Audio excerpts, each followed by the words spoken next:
জমিনটা হেঁটে হেঁটে পার হয়ে তায়েফের দিকে যখন চলে গেলেন, তায়েফবাসীরা রাসূলুল্লাহ সাল্লাল্লাহু তাআলা আলাইহি ওয়াসাল্লামকে তারা চিনতে পারে নাই।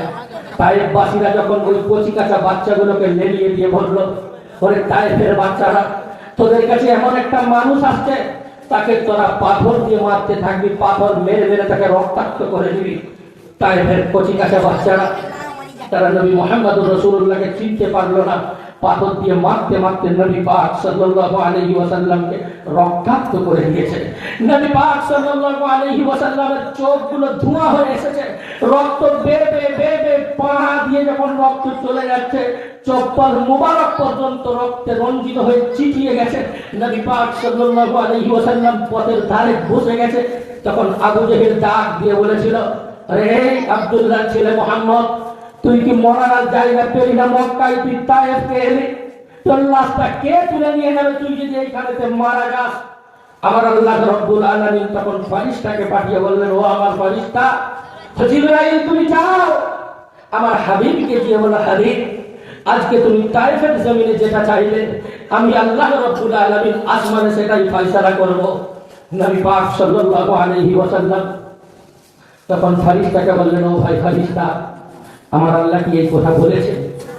নবী পাক সাল্লাল্লাহু তাআলা আলাইহি ওয়াসাল্লামকে যখন বলে, নবী আমার তখন বলে, ফেরেশতা রে, আমি যদি আজকে আল্লাহকে বলি, আল্লাহ তায়েফের পাহাড়টা ওদের উপরে চাপিয়ে দাও, আমার আল্লাহ রাব্বুল আলামিন তায়েফের পাহাড়টা ওদের উপরে চাপিয়ে দিবে।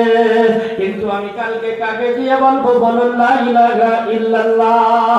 ও মুমিন মুসলমান, যদি কেউ অবুঝ হয়ে আমার ভাই আমাকে একটু মারে, আমি তার বদলা নেওয়ার জন্য পঞ্চায়েতের কাছে চলে যাই। ওইখানে যদি আমি না বিচার পাই তো আমি অঞ্চলেতে যাই, ওইখানে যখন না পাই আমি আরো কারো কত কত দরবারে চলে যাই। সেখানেও যখন আমি আমার বিচার না পাই তখন আমি পুলিশের দ্বারস্থ হয়ে যাই। আমার নবী সাল্লাল্লাহু তাআলা আলাইহি ওয়াসাল্লাম থেকে ১৫০০ বছর আগে শিখিয়ে দিয়ে গেলেন, তোমাকে যদি কেউ মারে তো তুমি বদলা নিও না, তুমি তোমার উত্তম আদর্শটা তাকে তুলে ধরো। আমার নবী সেজন্য বলল, ফেরেশতা গো, আর তায়েফের পাহাড়কে তুলে ওদেরকে চাপা দিতে হবে না। তায়েফের বাচ্চারা যদি জানতো আমি সেই মক্কার মুহাম্মদ বড় ইয়াতীম, ওরা এরকম ভাবে আমাকে রক্তে রঞ্জিত করতো না।